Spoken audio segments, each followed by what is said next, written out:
So welcome. Thanks so Yeah, much for joining us.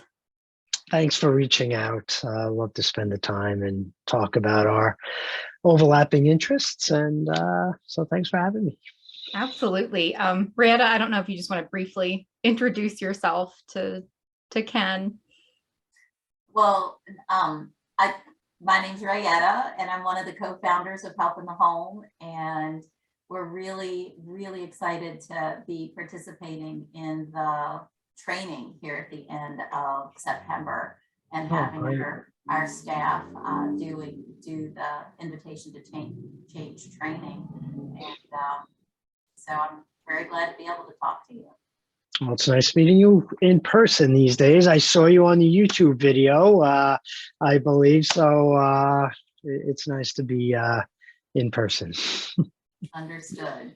Yeah. And Ken, I know that we've met before, and I've actually I done remember. training with you before in other roles, but now I am the outreach representative for Help in the Home, and I've been with them. It'll be 3 years I'll be celebrating with them in October. Wow, time flies. And Shannon, we met in Virginia, right? We Did did in Arlington. Yeah. That was a great weekend. Yeah, no, it's such an amazing training, and I'm so excited for Rayetta and the team at Help in the Home to be going through it with you. Well, that's great. So you'll be doing the training? You're the one that does the training, Ken? I do a bunch of them. I think I'm slated for the September one. Sometimes there's always some scheduling configurations going on as the time comes. But right now, I'll probably be part of the training team. Understood. Okay. Awesome. So I'll go ahead and just kick us off with, that first question that I sent over to you. Would love to hear more just about you, your experience, and kind of the origin story of how you came to be with CMC Foundation. Sure. And just a thank you for sending the questions. It was helpful to have just time to kind of contemplate and everything. So really appreciate that. For me professionally, I was trained. I'm a clinical psychologist, and I've been working with helping people with struggling with substances for pretty much my entire career. I spent about 23 to 24 years in treatment development and research up at New York State Psychiatric Institute, Columbia University. And then about 9.5 years ago, that was all research funding and grant funded. So about 9.5 years, I was looking to extend kind of my experience and working out there in the community. And I knew Jeff and Carrie and colleagues at CMC had similar philosophies in the way we were approaching things, and that kind of kindred spirit had me reach out to them and just see if they had room for kind of a new member. So they were gracious enough to make room.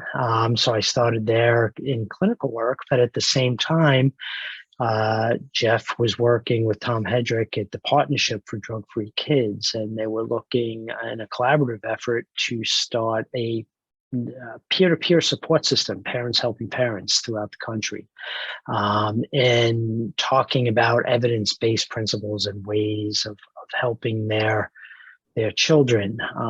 And that really came from the heart of Tom Hedrick, who was just I know I'm going on a tangent here. I apologize for that. But Tom was kind of like, hey, it would be great to have a support system for parents who just felt so isolated and in the dark about this and not getting necessarily helpful advice. So we started trying to bring craft and MI to parents. And that started the workshop idea. And we developed over time. And as that got popular and there was more need, CMC kind of had this offspring of the Foundation for Change, which is about 2017, started a not-for-profit because we just wanted a way to support our mission of providing evidence-based tools and change to anyone who's cares about supporting a loved one, and wanted to do that in a way that opened the doors to make it more accessible. So the not-for-profit kind of tent and developing the resources is where we've been housed since about 2017.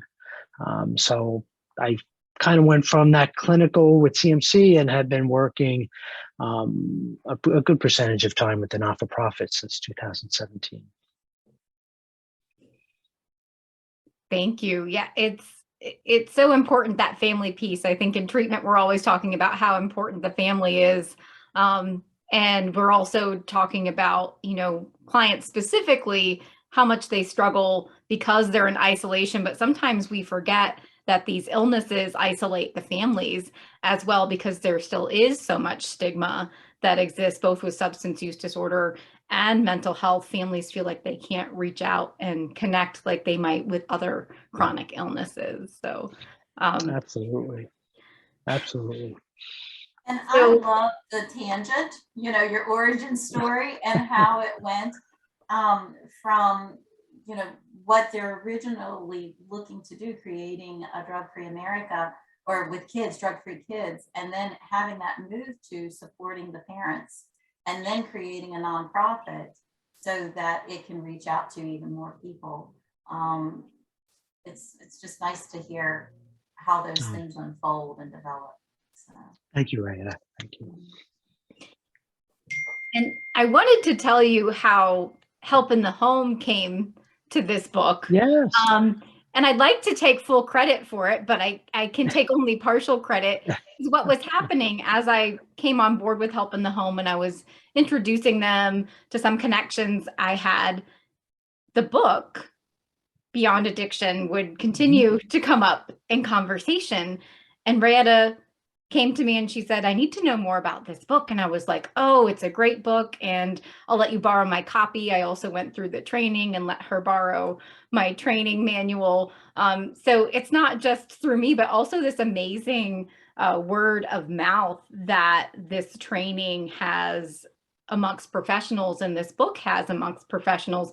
I'm wondering what came first? Did the training come first? Did the book come first? Yeah, it's really, fascinating. I think that the origins of the book predated the training. My colleagues, Jeff Foote, Carrie Wilkins, Nicole Kosanke, all at CMC had this idea of, well, how do we take all this knowledge that's out there and actually put it in form and in language that can be impactful for parents and families? So, unfortunately, I think for our profession, CRAFT had its first clinical trial in 1999, and the ideas behind that even started earlier than that trial.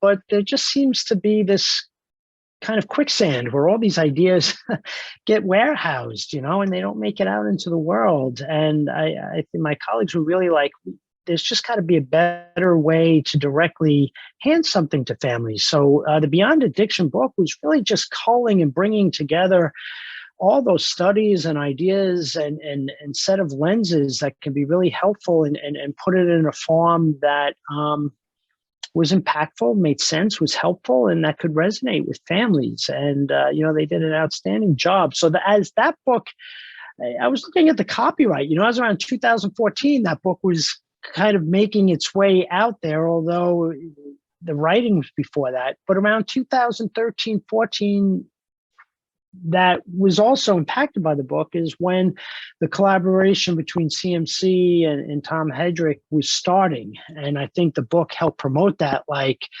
Tom Hedrick, who unfortunately passed away last year, was like, this language has got it right.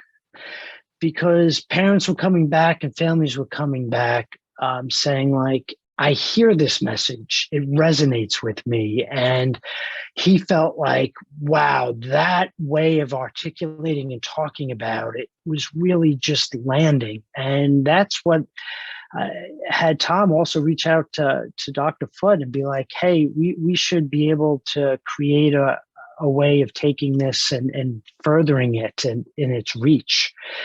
So the workshop started to try to help parents be peer specialists or peer-to-peer support coaches.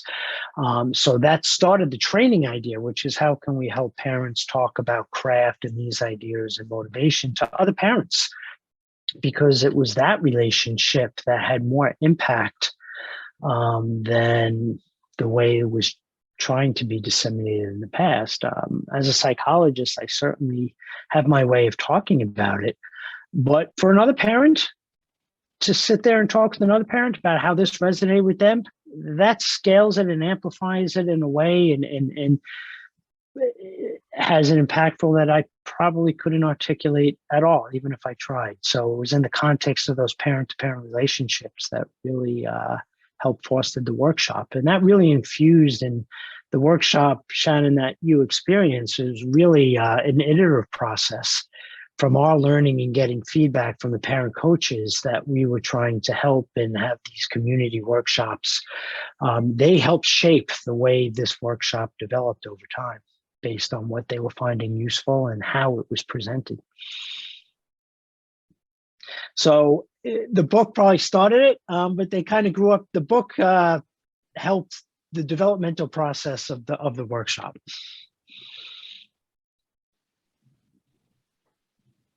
So I want to show, I have the book right here, right? Uh-huh. And I love the title about how science and kindness help people change, right? Right. And that just, the whole piece, that's what resonated, was that this is from a place of compassion, from a place of connection, and really looking at each situation differently. Because everyone is very different, and looking at what are, the decisions that are being made and how can they really be looked at in a unique, fresh eye each time, and really with how does it build connection. And Shannon was saying when we were talking with other agencies, and they said, oh, we were trained. We read this book. We've been trained in that. And the way that they were looking to relate to people was just a part of the way we look to relate to our clients. And that's when Shannon was like, oh, yeah. And they actually have a training, for all of this, too. And so. And so that came through having the opportunity to see your YouTube and the values and kind of that human connection that just so much in the forefront of your messaging. And I think that is such a huge piece in that title, as you said, which is probably, I think in the feedback has been the feedback, well, that we've received, that people don't have to leave their caring at the door, their compassion, their love, their values, and being in that helping role, although challenging, there's room for all of that. And, fortunately over time, I think some of the messaging in some circles has been that it's either or, you can't have both. And that's been unfortunate. It's been particularly hard when you want to bring that to your helping relationships, and figure out what's the best way to go about it. And I remember when we were talking about the potential of doing this training, having conversations with our other co-founder, Stacy Derrick, and her question was, okay, like I'm all for training our staff. What is going to be the takeaway? What's going to be the benefit, the value here? And Rayetta said, it's having that common language amongst staff and families that we can use, and the importance of language. And even, in putting some questions together for this interview, Rayetta said, are we using the right language? I want to make sure that we're being very intentional about how we're even saying things. And I was like, oh, that's so great. I love that you brought that into this, even, Rayetta. Well, I think the next question, this is something that was, coming up as Rayetta and I were preparing for this. We created like a little key terms guide, like what's craft and what's ITC. Mm-hmm. So for people who are watching this or reading the blog and they're learning about this training for the first time, can you kind of break down the ITC approach? Can you break down craft? And are they the same thing, or are they kind of two different concepts that we're talking about here? Yeah, it's such a great question, and I know it's out there. So they are different, but not totally separate.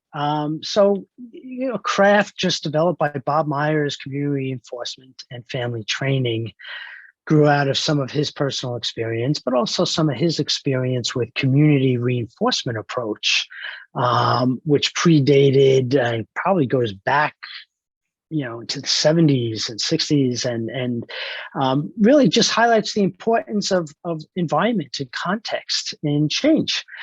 So taking those ideas and also realizing that so many people that were struggling would not reach out for help, but that families were on the front line, loved ones were on the front line. They were the ones calling saying, how can we be helpful? What can we do? So it pulled not only is community important, but, we can actually help families irrespective of where their loved one is at that moment in time. So let's help families not be isolated, but let's help them be intentional in how they want to respond to their loved one in ways that can support motivation and change, and hopefully increase the likelihood of their loved one seeking help. But if their loved one takes their time in doing that, and it's a process, that the families also can be helped themselves. And that really was kind of Kraft's approach. And then certainly they got money to test it out in a clinical trial, which really put it on the map in terms of evidence-based treatments. So where ITC positions with that is, the similarities are there are similar processes. Like both would say, hey, positive reinforcement is really important. When we think of change, long-term change, it's the process of being positively reinforced. For I always think of adding new behaviors, or if we think of a garden, it's about watering the flowers you want to continue to support and grow. If you're tending a garden that has weeds or unwanted flowers, yes, it can be nerve-wracking, it can be anxiety-provoking. But if we're just turning off all the water, there's going to be not much growth at all. So how can we help be intentionally responding, intentional gardeners, to continue to support the flowers we want to grow and support, and just be more intentional and strategic on how to respond to the things you don't want to support. And we can make room for those conversations and respect your values and the process of that, and how you want to be with your loved one. So in that sense, Kraft encompasses all of that the ITC does. I think the ITC incorporates other elements that you wouldn't find explicitly outlined in Kraft. So while both kind of say, communication is really important, and it is, what you would find in the ITC is a little bit more nuts and bolts that brings in communication strategies that are found in motivational interviewing as well. The ITC talks a little bit more about ambivalence, just that really fundamental human kind of tide in thinking about change. That's not really explicitly talked about in Kraft. So I think the ITC houses different set of processes and talks about it in different language than Kraft would, although they're cousins because they're still leveraging positive reinforcement as being a critical anchoring point, and also the idea of self-care as a concept. Both talk about, if you're in the helping role, your own nourishment is really important. Your own support is really important. And I think on that level, they're similar. ITC puts a different framework around self-care, because what you'll find is a little bit more explicit talk about the importance of allowing space for people to articulate their values. The real human experience of often moving towards values also means experiencing discomfort and pain, and opens up our window to all kinds of emotions. So how do you do that as a human being? How do you say, I want to stay connected to a loved one who's struggling, and to see a loved one struggle brings up all kinds of difficult emotions for me?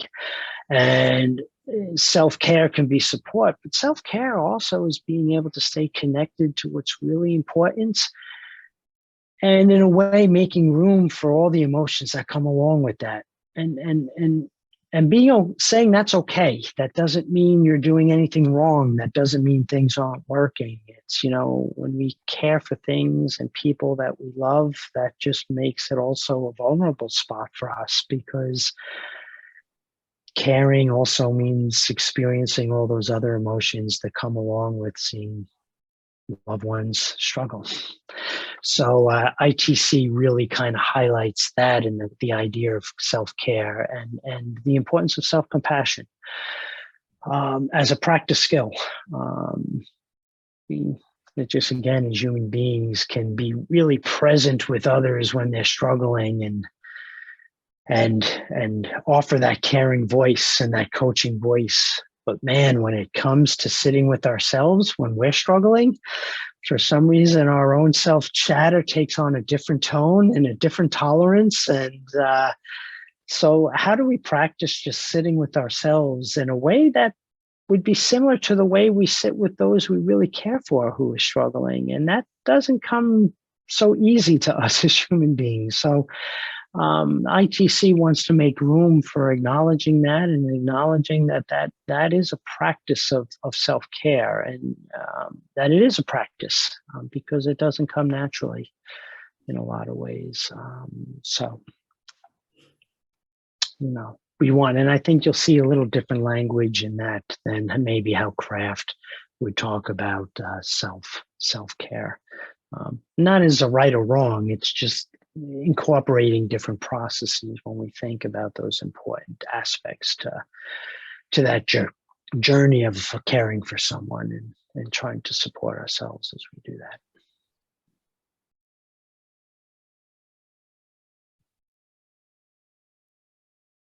I'm looking to Rayetta to see if she has any input before I go to my next question. Understood. Well, I'll say thanks for explaining how they're cousins. And it also helps to hear that the book is about all the a compilation of the different evidence-based practices. So the book isn't just about Kraft, the book isn't just about ITC, but it's pulling all of that information together. Did I understand that correctly, Ken? Absolutely, Rayetta. Yeah, the book does pull together all these different aspects, and I would highlight one way kind of I think about it is there are these processes that have been out there for a lot of ways, and they can be found. Sometimes people using different language with it and not, but what's really kind of neat is they've had sticking power and staying power out there, because I think people have seen their effectiveness, and the evidence-based treatments or protocols or practices that are out there, receive that evidence because they've housed those processes as well. So that's, to your point, the book is a way of shining a spotlight on these different processes out there. And then when you kind of look around at the different approaches that are out there, you start to see these different processes popping up. Like, oh, there it is in that one, there it is in this one, which is how that's the related aspect to it, They share that core piece of kindness and science, and the connection. They all share that. So. Absolutely, yes. Now, I don't think it's required reading, but would you recommend for professionals that attend this training that they read the book before coming to the training? Oh, yeah, sure. If there's time, and that's always a struggle, finding time in the day to sit down and make room. But, as Rayetta was saying as well, the book houses a lot of these ideas and brings it together and uses the language and speaks about it in ways that can be, that resonates. So, for people, if they've read the book and then come to the training, they're just entering the training with a set of lenses that can be helpful in seeing these ideas as they unfold in the training. But it's not a prerequisite. If someone came to the training that hasn't, and many people have attended, the training is structured to also be able to translate and bring these ideas to people directly. And having attended the training, I know that it's 2 days. 8 hours each day. So it's really intensive, right? What I personally loved about the training was the experiential pieces, the interactive pieces, the opportunities to practice these concepts and really take away, you know, all of the worksheets that are part of the manual, really take away something that you can go back and almost apply immediately with cases that you're working on. Anything else that you'd like to say about what goes on during those 2 days? I mean, you've really captured some of the key ingredients, I think, to the workshop and how it's developed over time. The workshop on different levels, I think one, a byproduct of it is community building. And that looks different depending on the workshops. To paint a broad picture of it, what had been when we first started out, when it was for families, it was the first time people sat in a room with other people who had been walking along the same road, but spoke to the isolation. This person's also in my community and is traveling down this road, yet everybody was just feeling isolated in their journey. So what we started to notice, just the sheer impact of people able to be in the presence of other people, sometimes for the first time, and not feel alone anymore. And in that context, be able to talk and learn language and ideas and have that experiential experience of a different approach, which was just, you know, it was huge. It was something that just had its own momentum. And that stayed there. I think there's something to your point about the experiential aspect and the tone of the trainings, which is, again, we're sitting in a room, we're all human beings. We've all got experiences here, and we're not asked to leave our humanness at the door to learn something. And often that just always comes through in how people are talking and are interacting. There is a professional veneer at times, which is helpful. We wear professional hats. That's part of our roles in life. And but often the trainings would create a sense people also talked about their humanness in what their professional role was. So the conversations often had that element, which to your point was experiential plus, that people left feeling empowered and feeling seen in a way that often other type of straight up workshops didn't provide, which has been the feedback we've gotten over time. So I like to highlight that because it's not a prerequisite. People don't have to, but there's a natural unfolding, I think, that occurs when people are allowed to be there as a human, and what all that means professionally, personally, and everything, and be able to interact with each other in that way. There's a sense of leaving the training. You leave with something different that is not necessarily just what's left as the stated objective, which has been really helpful, I think, in helping people step back into their world in whatever is waiting for them on the other end of that weekend. And the numerous hats. Yeah, and I'd just like to share with you just one example, or we need to cut it out because you don't want to give it away. But one of these exercises in the training that I remember to this day was that we split up into pairs and we had to write down our kind of deepest, darkest secret, if you will. Something that we were, I think the wording actually was something that you feel like the most ashamed about, right? So wrote it down. I'm paired with, my coworker, Jack, I still remember. And I'm writing it down, and we're asked to have the other person hold that for us, not to look at it, but just to hold that for us. And that was just so profound, not only to think through that, but also just the physiological experience of like having somebody else hold something that's so heavy emotionally, right? I just wanted to say that was a really amazing exercise. And that's just one example of, and I think shines a light on exactly what you were saying and why it's a very different, very special training. Right. And those experiential exercises, as you're saying,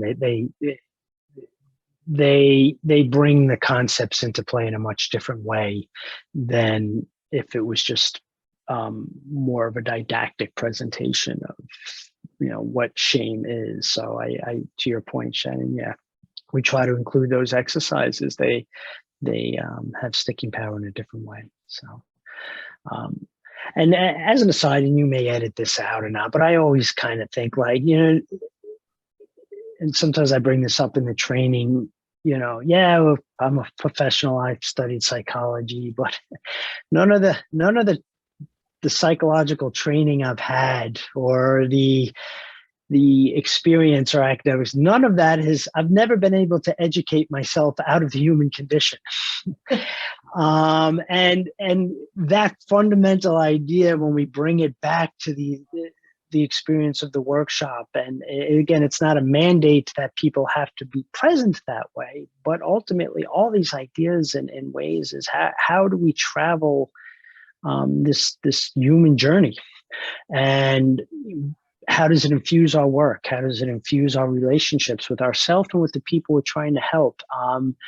And indirectly, to your point with the shame exercise, when we're experiencing things about that human condition, it also positions me differently when I'm sitting with someone who I'm trying to help, be it a family member, be it a loved one. That there's a connection there that can be meaningful and powerful if I'm opening to acknowledging that commonality of navigating the human existence, which is different, as Rayetta said, different for everybody. So its form is different, but the process maybe is a connecting cable there. And I feel like this question, I'm skipping ahead a little bit, but I feel like this question kind of dovetails nicely into what we're talking about now. But there was a quote that Rayetta really enjoyed from Beyond Addiction, where it says, "Our brains are changed by our relationships, love, empathy, encouragement, and limits, and have physiological effects too." Can you expand on that piece? What is that physiological effects piece? I'm really interested in hearing more of your thoughts around that. Yeah, I think when we kind of put ourselves in context, and that's probably one of the different ways, which is we can think of ourselves as being embedded in a bigger environmental context, in an interpersonal context. We interact with the world, and that means a lot of different things in that way. But it's kind of in that nexus of interacting with the world, and that includes relationships, that does change us on different levels. And I think we lose sight of that because often we can all get caught up in our different, speaking big ways, different camps. I want to understand you based on biology. So my language and my lenses are going to be on the biological level. I'm seeing you as neurochemistry, neurofunctioning. And the next person says, no, I want to see you on the behavioral level. You're a living being behaving in the context of relationships. And someone else might be like, no, I view it in terms of you being embedded in a community and how the community works. And when we kind of just look at it from that lens, it can be really helpful because each of those pieces create that experience of living and interact with each other. But if we just step back and say, well, it's all those things kind of interacting together in different ways and they each have a piece to experience. I don't have to start separating or dissecting life in ways that kind of where we start to lose things. So yes, love is an experience in interpersonal interactions, right? And love is an experience that's recorded on how I'm behaving and how I'm interacting with another human being and how I experience those interactions. That's also based on how I'm registering that on a biological level and on a physiological level. I can experience these interactions, and my body communicates to me what these experiences and what my history is through the physiological experiences I'm noting in the moment. So it's really, speaks to the complexity and the historical aspect. I'll put there too, because our moment to moment experiences are what's happening now and what aspects of our history we're carrying with us that are called forth in the moment, right? So it gets to be this totality of experience. But yeah, physiology is also a historian. I experience sensations because of also previous experiences. So, when people think like somehow being kind or soft or science or different ways that it's not impactful, I would say life is always impactful and it's continuously being registered on all these different levels, which is important, I think, depending on the language that's most helpful for people trying to be of help. We can look at how these different levels all interact, and we can understand them in how they all relate. Reinforcement's important, and I can talk about it in reinforcement. When we think, for those that like neurobiology explanations, when you start pushing in on that level, what's the neurobiology of learning? It's often trying to understand the neurobiology of reinforcement.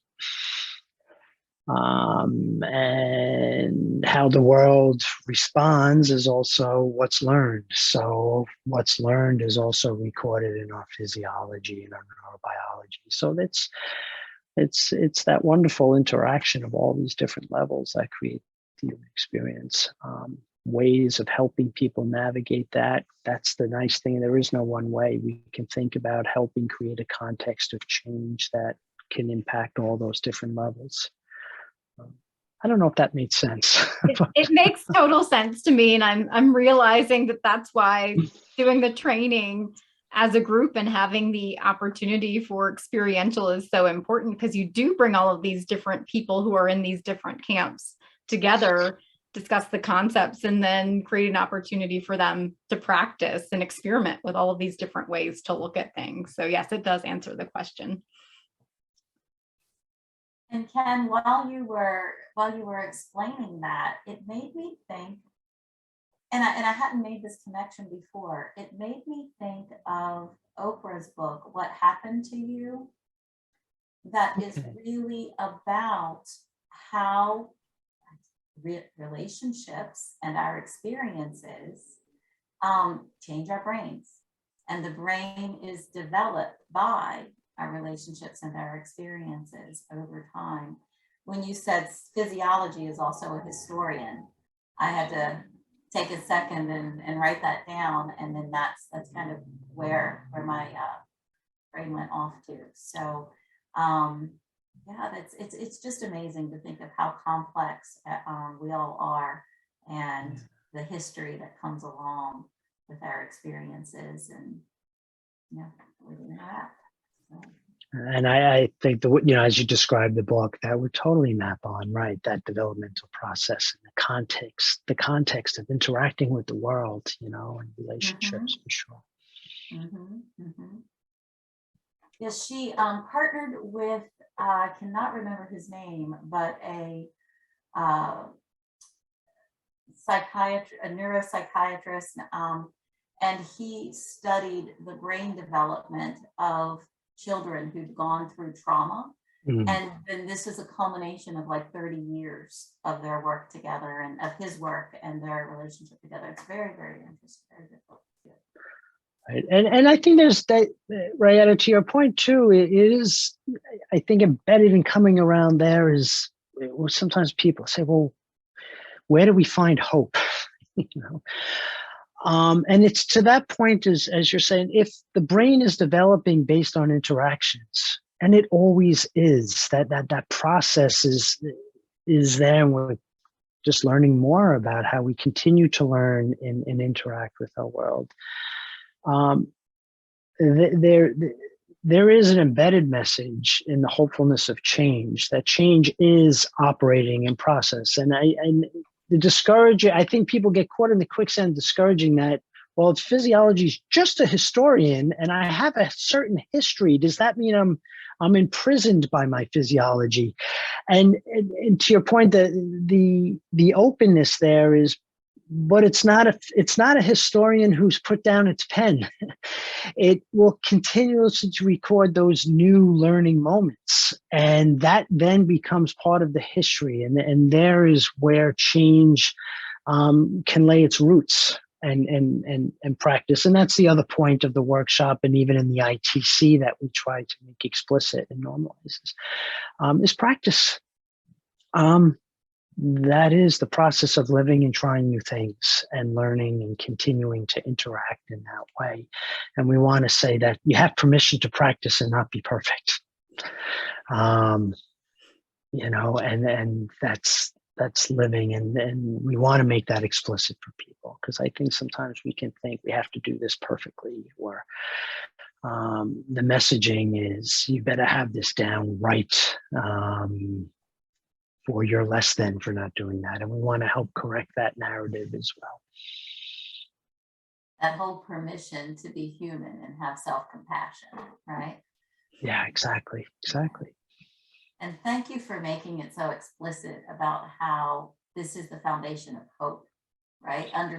Understanding of the past and understanding of the history isn't static. It's the foundation that we can create the future in a very hopeful way. So. Right. So shifting gears just slightly, and returning to the title of the book, Beyond Addiction, right? And you talk about these different camps that people get stuck in. And under the behavioral health umbrella, sometimes people get stuck in like the addiction camp and the mental health camp, right? And Beyond Addiction title would imply that it's really helpful for families that are struggling with addiction. But obviously, we know that overall these principles are helpful, I think, with any sort of mental health issue that families might be dealing with.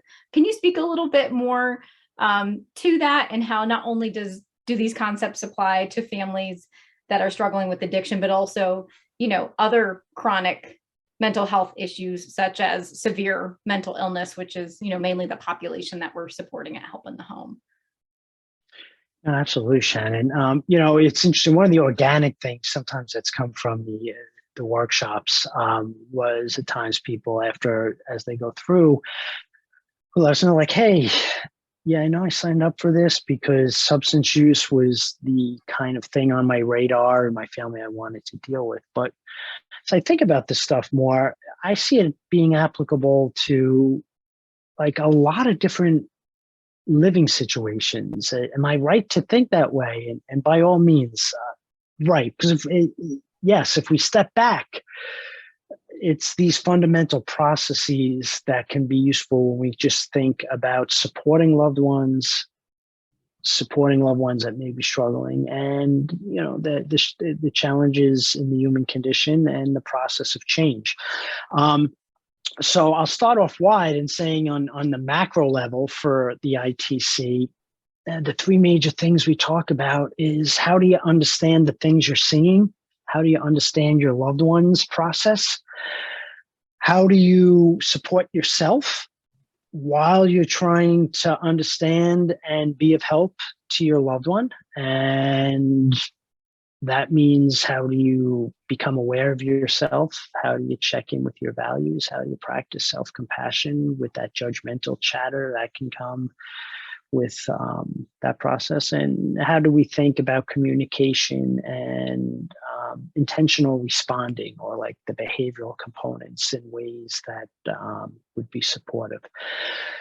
Well, if we think about individuals struggling with mental illness, you're right. I think there's kind of this nexus that, yeah, there's a great way. Well, if you're struggling with depression, you go to that building. If you struggle with substance use, you go into that building. That's the way I was during my internships over 20 years ago. That's the way services were kind of partitioned. And over time, there's been change. But I think beyond addiction just means like, how do we understand a loved one's change process? So Rayetta mentioned one size doesn't fit all, right? Can we embrace the idea of uniqueness and individual journey? How can I understand that? How can I understand that change is a process, and that occurs over time? What lenses am I using when I'm looking at my loved one and their struggles? And that can transcend anytime I'm using lenses to try to understand something that maybe doesn't make sense to me. And I think that's a really critical ingredient, because I think that's ultimately often what people are asking for step one. I don't understand what's going on here. Is there a set of lenses you can offer me to help me make sense of this? So we do that in the ITC, and why is my loved one not doing the things that I think they should be doing to get better?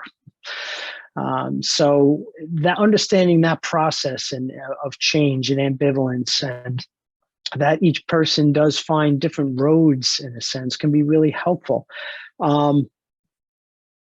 Self-care transcends that, regardless of how I'm trying to help my loved one. I need to also just keep myself in the picture here. What are the stresses and strains that come with this journey?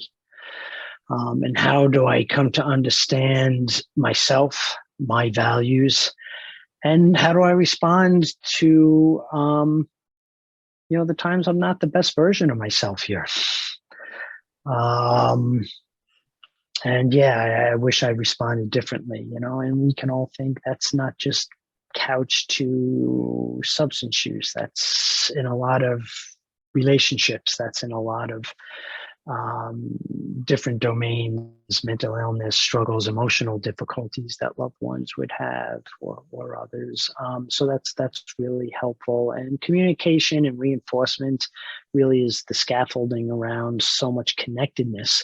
And connectedness grows when interactions are I'm going to use validating, right? If both people feel seen in a relationship, there's roots that take there. There's a strength that comes from that. So how, no matter what situation, can we practice communicating so we're both feeling seen here? And how, when my loved one is trying to make changes, how do I see them and support them as their full portfolio? And that's the other thing. I think our language is useful, but our language that we use, if it's severe mental illness, if it's substance use, if it's the greater language of labels, they do have a narrowing effect, which can be helpful at times, but we have to be careful, because I only see parts of you now. I see the parts that my language is telling me is not working, or that I need to fix, or that has to be the focal point. And I'm not minimizing that aspect, but I start to see less of your completeness. And having permission to see the totality of our loved ones, the totality of the people we're with, are really critically important in terms of that idea of relationships and connectedness. Because anytime we're experiencing being not seen fully, that has an impact on the relationships and the quality of interactions and how connectedness gets nourished. So all of that, I think, applies to all of these situations. I do, for transparency's sake, probably say, well, here's the one area that might be a little different in the languaging of the workshop. it's critically and it's helpful to understand, right? And what you'll notice in the ITC is there is a particular emphasis on understanding substance use, because that's where it grew out of, which is, if we think about substances as being reinforcing, and we use that, people get something out of substances. Substances are powerful reinforcers for substance use behavior. And that's kind of where substance use is seen. For other behavioral issues, for other conditions, there might need to just be other things included in this set of lenses of understanding. I'm not saying being depressed is reinforcing, or hearing voices is reinforcing. So I would want to just be careful about, well, when we provide those lenses, 90% of what we're talking about, I think, in the ITC overlaps, particularly in terms of helping. Sometimes our understanding language can be broadened depending on what a person is trying to understand.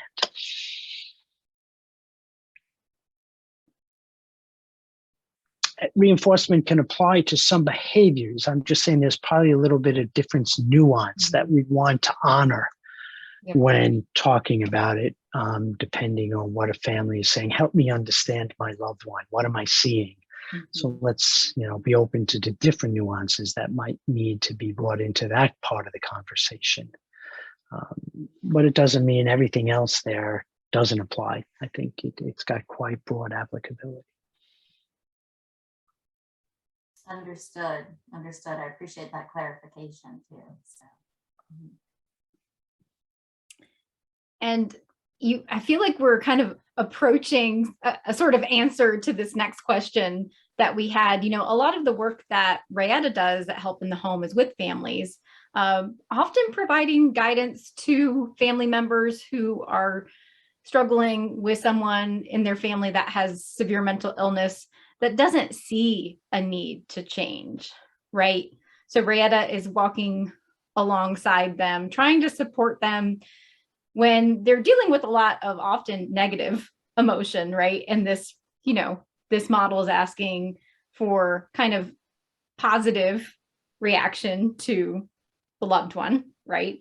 And I think this is the big question, and it's a lot of that individual work that will help people get to these answers. But any feedback or guidance on what to do and how to support families when their loved ones are at that kind of stage of change where they don't even see the need for change and they're not actively working towards change, but the family member identifies that there's a need for change. Often because it could be a potential safety issue for their loved one. There's a lot at stake. Absolutely. And like you said, often the stakes are high. People often reaching out at times that there's already a history here and a history that they're bringing with them about things that have worked, things that haven't. First validating that obviously as the way you find that, yes, this is a real challenge to the work. That idea of, well, my loved one isn't, that's kind of where craft came out of. Often family members are seeing that there's benefits to change sooner than what the loved one is seeing. And it's on a continuum. Like you said, sometimes the loved one has had zero thoughts that I should even consider changing. Other times they have those thoughts in those silent moments, but they wonder if things don't seem to be working with me, but I'm going to keep that to myself. I'm still not really in a position of taking any steps to making change. So I think when we go, well, what can we offer families? That first set of validation. And then, again, I'm always careful because I don't want to say, well, here's the formula. And I know, that would be coming back to offering families this one size of fits all. But there is a sense of, okay, let's, things that could be helpful or conversations that could be helpful is thinking about what would be most useful to the families in there. For some, it's let's broaden the perspective. I've found helping families reorient to what are the things that they're noticing that are going well. And it seems like a ludicrous question sometimes for people, but have we lost sight of the bigger picture? Which makes total sense. But what are the things that your loved one's doing that you'd like to see them continue to do? And how are you supporting those? Let's just think out loud. That's back to that full garden approach, which is, it could be the threat. As human beings, we're always more sensitized to threat. It makes sense. And that can be the first thing on the spotlight. So that could be a conversations on how do they want to be present during this time? So that would be more of the self-care, but often people are coming to the table saying, I don't even know myself anymore. I'm responding to this situation in ways that I just regret. It's not the way I want to be there for my loved ones. So that could be another discussion on, let's just clarify values. What's important? How do you want to be present here? We have exercises for that, but certainly those discussions are about, at the end of the day, when you think about how you want to be seen as being supportive in this situation, can we think together on what that looks like for you? Let's make room for that. It's not putting out the fire initially, but it's coming at it from a different perspective, which is how can we help you reconnect to the kind of way the person you want to be in this. There's something inherently powerful in having people be able to reconnect with their why that's behind the what. Often people want to know, tell me what to do to instantly change. And we're not ignoring that, but that becomes more impactful if we can get back to the why. Why are you staying in this game so long? How do you want to be present? What are the key things? How could you continue to support the things your loved one's doing that you want them to continue doing?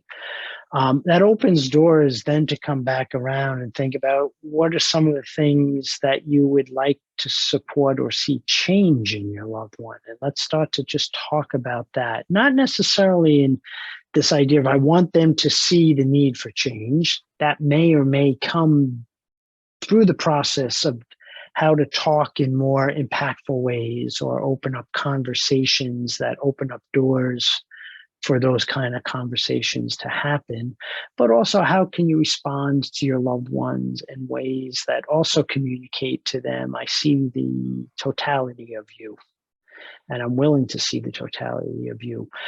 Because ultimately, motivation and what they're saying is how to help my loved one be open and motivated and see themselves. We got to create space for that in a way that people feel safe to do that. I think what motivational interviewing has brought, and that's what's in the ITC, and it is just this idea of ambivalence. Change often is an ambivalent process. There's and motivation is, I like to think of it as the tide, or Haley's comet, if we want to think about that. It shows up and then it goes away. It's a dynamic process. And MI really learned in that way, Bill Miller, which was, he had all his counselors trained in all these evidence-based strategies. And so they all knew the same stuff, but yet the counselors all had, the outcomes weren't the same across counselors. Some counselors, their clients were making change and others weren't. And he started to think, like, if it's not just the content, if we lift up the hood, what's going on? And it came back to this idea of how certain counselors were talking, how they were approaching conversations, how they were sitting with and being present with people who had different levels of motivation. And he was like, wow, it's that process that was making space for people to start to buy in to the process of change. And Craft offered other scaffolding, which is, how to help people respond intentionally to the full range of behaviors they were seeing. Often the ones they wanted to support, those flowers, were being ignored because everything was being focused on what wasn't working. So you had this unfortunate circumstance where, again, using the garden metaphor, the flowers that were growing weren't being watered, so they were starting to wither. And all these strategies to get rid of the weeds were being implemented that actually don't get rid of the weeds. So it became really this real tight bind that impacted that sense of connectedness. So to your point about where families are in their motivational level, that's where all this comes in. It's, can we make room for motivation to start to grow? If we view it as a tide, there'll be moments when it shows up and moments where it doesn't. And if we have and help people get those lenses, you start to see motivation pop up in different ways and forms that are moments for engagement, moments for discussion, moments for collaboration that sometimes aren't seen just because of all that's swirling around. So that's where we start to make, kind of in that context of connection and interaction, create room and space to notice it. And on the extreme end of the scale, if it's like this person is telling me I don't see absolutely any need to change, if we go to that real extreme level of the continuum, discussion is for families, okay, now you have data, and it doesn't feel great to get that data, and that's going to have its own emotional experiences. So let's talk about how you support yourself, stay connected, look for opportunities, and think about how to respond in those moments that are consistent with your values, to try to help and give feedback to your loved one about how you see change as being something desirable. And that brings in ideas about limits and boundaries and other ways that we can talk about intentional responding to the behaviors that you're seeing. So it's the clay that we operate from, and it's helping families mold the clay to fit their particular circumstances and where their loved one is in the change process. But always allow for the opportunity that connectedness can still be front and center, that you don't have to pack that up. How it looks will vary on just the uniqueness of your family and where your loved one is at, and your loved one's struggles in the moment.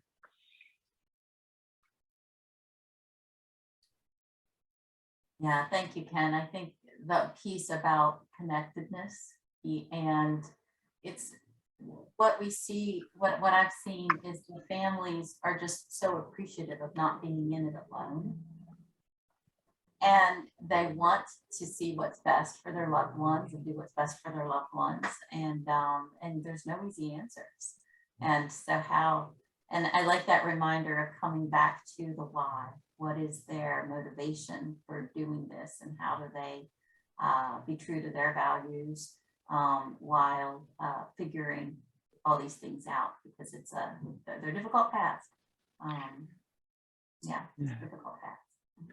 Thank you for that, Rayette. I always, as you were talking, I think about that too. Once removed, when we do the professional trainings as well, which is, hey, it's hard being someone whose job, all of us willingly step into the messiness of people's lives, and they're looking to us to help them navigate that. And we're human, and we have, this pull to want to help make things better and to have answers and to have lenses that are useful. And when you said how complex it is, yeah, because that reverberates around there. It's this, we're all sitting in this unsettled space, And man, it would be awesome to have a crystal ball to just say, this is the outcomes that we're going to give you if you just do this, this, and this. And you know,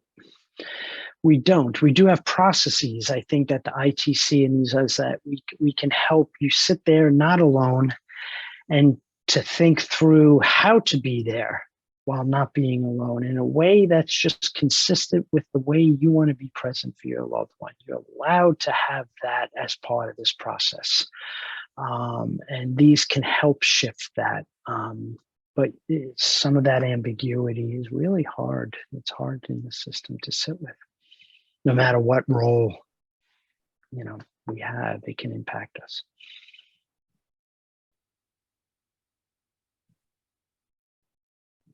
Well, I just wanted to say thank you so much for your time today, Ken. It's been so great to speak with you, and I'm looking forward to sharing this video and this interview with our audience and hopefully get some of that audience to this training, because I think there's so much benefit that could be gotten out of it by our professional population, but also we have a lot of families in our audience as well. And I hope it will spark them to read the book and maybe seek out the family training as well.